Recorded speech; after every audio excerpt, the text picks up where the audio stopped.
Deuteronomy Chapter 25, Sacred Scripture Reading, Judgments and Marriage Duty, Bible Study. 1. If there is a dispute between men, and they come to court, that the judges may judge them, and they justify the righteous and condemn the wicked. 2. Then it shall be, if the wicked man deserves to be beaten, that the judge will cause him to lie down and be beaten in his presence, according to his guilt, with a certain number of blows. 40 blows he may give him and no more, lest he should exceed this, and beat him with many blows above these. And your brother be humiliated in your sight. 4. You shall not muzzle an ox, while it treads out the grain. 5. If brothers dwell together, and one of them dies, and has no son, the widow of the dead man shall not be married to a stranger outside the family, her husband's brother shall go into her, take her as his wife, and perform the duty of a husband's brother to her. 6. And it shall be that the firstborn son which she bears will succeed to the name of his dead brother, that his name may not be blotted out of Israel.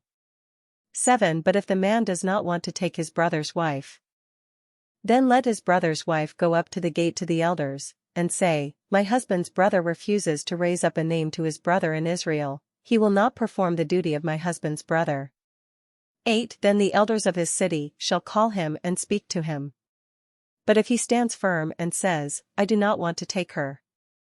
9. Then his brother's wife shall come to him in the presence of the elders, remove his sandal from his foot, spit in his face, and answer, and say, So shall it be done to the man who will not build up his brother's house. 10. And his name shall be called in Israel, the house of him who had his sandal removed.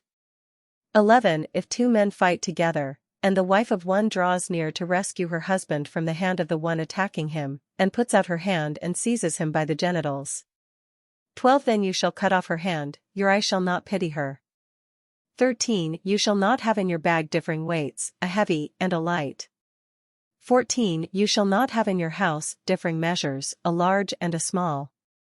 15. You shall have a perfect and just weight, a perfect and just measure, that your days may be lengthened in the land which the Lord your God is giving you. 16. For all who do such things, all who behave unrighteously, are an abomination to the Lord your God. 17. Remember what Amalek did to you on the way as you were coming out of Egypt. 18. How he met you on the way, and attacked your rear ranks, all the stragglers at your rear, when you were tired and weary, and he did not fear God. 19. Therefore it shall be, when the Lord your God has given you rest from your enemies all around, in the land which the Lord your God is giving you to possess as an inheritance, that you will blot out the remembrance of Amalek from under heaven. You shall not forget. Deuteronomy 25.